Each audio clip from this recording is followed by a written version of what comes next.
Ito guys, pumunta kami dito sa manukan ni Sir Eliseo.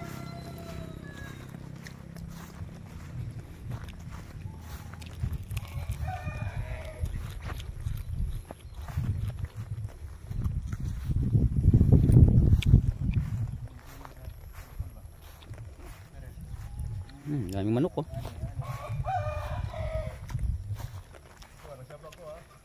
Yeah. Yan ang manok ni Father?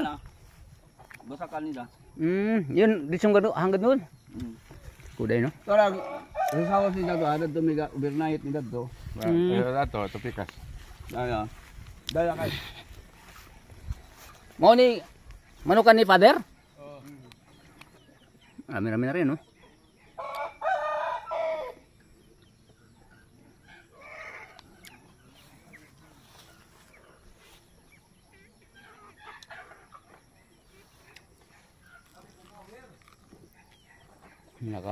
Nakapaikot pala ng ano to, net.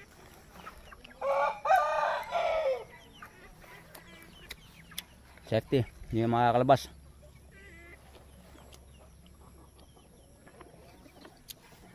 Hello guys, sisilipin lang namin yung silipin ko lang yung palayan ni Sir Eliseo. Saan ba siya dumaan? Dito ata.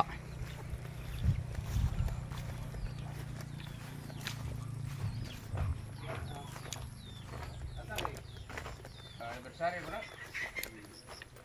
Anniversary Julius ba pare? Ha? Anniversary ni Julius. Ano yan dyan, baboy? Puno to? Wah, gamay ra ano. Ihaw ng uban. Okay. Ito, baboyan ni Sir Eliseo. Sipag talaga. Yan pa, isa.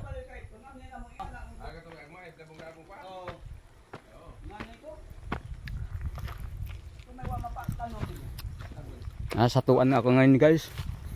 Amen. Ilang basak? Supra man ni. Oh. Ilang hektar yan?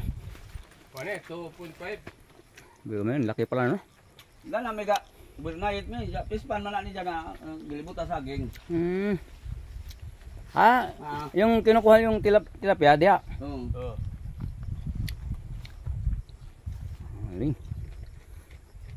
Ito kami pa rin magkakasama. Si Consiel Baha.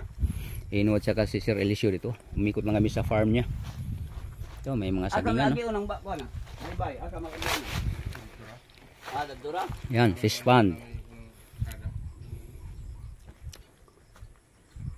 Bukod yan guys, mayroon pa. Mayroon pang isang fish pond doon. Malaki talaga. Sa unahan.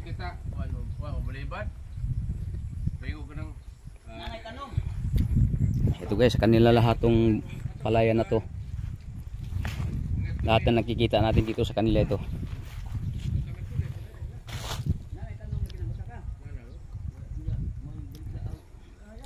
Ito ko na lang natin nag-video ng mga saging niya dyan. Sagingan. Yan. Tingnan nyo kung gaano kalaki yung palayan dito ni Sir Eliseo Asukan. Tatay ni Father Julius Asukan. Hanggang doon yan guys. Tanaw natin. Yun, kaya nakita nyo yung bubong ng bahay. Hanggang doon pa. Doon oh, palayan pa yan hanggang doon sa bago Magniyugan.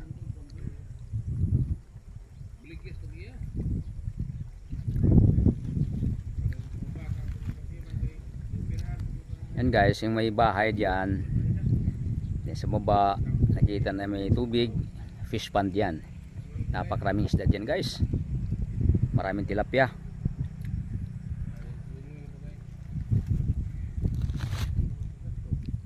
Hanggang doon. Doon sa kahoyan. Palayan pa yan dyan. Ito may kaunting maisan dito. Bukod doon sa pinuntahan namin. Babalik nga kami ngayon kasi kuha kami ng yellow corn. Dali namin sa Gindulman.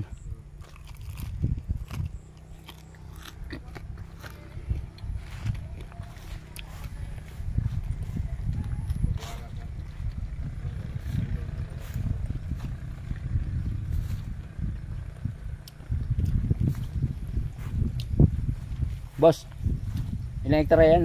Palayan mo, ilang hektarya? 2.5 2.5 yun guys. hektar.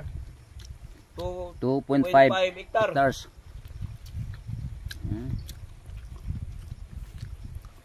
Ang pagkakalam ko sa isang hektarya, basta maganda ang pagka alaga sa abono, 100 kaban yan. Wala. Ha? Sa ko soy bulo. Ang inaani, in-harvest. 340 kasako. Biruin mo, 340 sakos ang na-harvest nito pag ano. Ito maganda rin ang palay. Basta okay sa abono. May manok na buto mga ano. 340 sacks. May manok na ito nga. Una may mga uod na. 340 cabans. Ang naani dito, pag naani na, pag na-harvest na, maabot daw ng 340 na sakos. 2.5. Daw saging pre koy. Saging Uli jo. Daw saging. Saging Pasok na. Dagon. Basta masipag. Dalo sa ba uli. Okay na. Buwang na. Hag may tiyaga, may nilaga. Tama. Di nang birahon. Ito na nahatib. Ang anak. Ada na. Huh? Sunod na. Labo na sakyanan. Buta pa Si pundaan ba ibigin dia anda iguli. Adi ono jo. Sabi mo sa sakyanan. Paano yung ano yan? Dito sa basakyan. Ito nga na ba? Sabi, videohan ko si Sir Elisio. Ikaw na muna pre mag-alalay pre. Dala. Kukunin naman yung yung saging. Dali namin sa Dulman.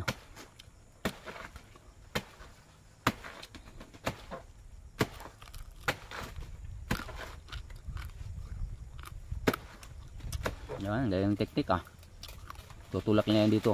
Anak ko, parang di ata kaya. Okay, very good, galing. Guys, kumakain ako ng mais. Yung inihaw naman kanina, galing doon sa farm ni Sir Elisio. Sarap. Okay.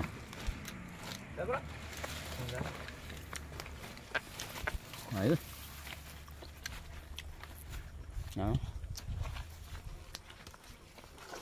Ang lulusog ng saging. Tipo na da. Abi ko na uli. Sis ana daan. Pero makatuo. Uli dawin lang dot. Ano ito? Ada na. Balik kami dun sa farm niya guys, kung saan namin kinuha itong mais. Kasi yung kinuha na kasi namin, puting mais. Gusto ng mga kasamahan namin, yung yellow corn, kaya babalik kami dun.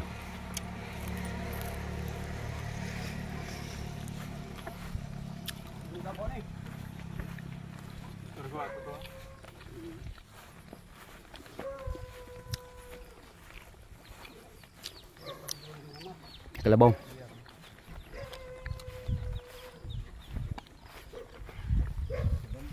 Taba dami kasi mga kain dito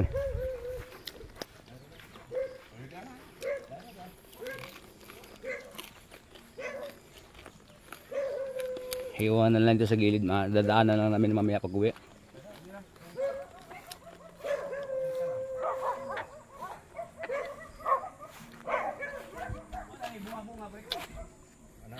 Dahil pangaral sa palayan, sa kasuklay kung tawagin. Nauso pa rin ngayon kahit sabihin natin high tech na tayo ngayon, hindi pa rin nawawala doon sa bukid ang gamit sa mga magsasaka rito. Di magabok.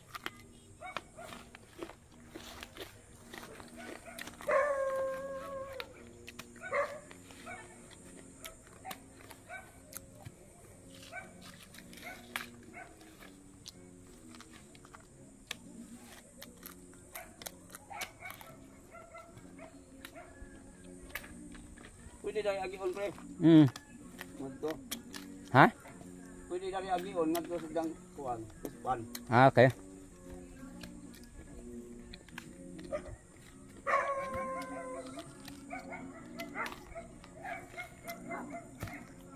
Meron ba kay? Ano ba? Parang tungkol na. Rumok to ba? Kabali na ka ba pa? Kabali na kagabaw. Mana? Ano na? Ha, maging ka ba? Ano to? Dito sa.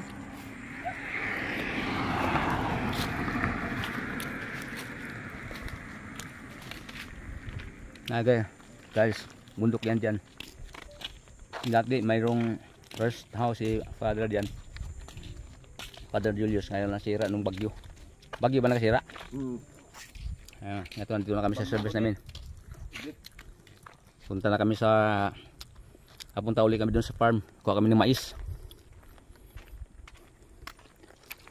Okay, salamat.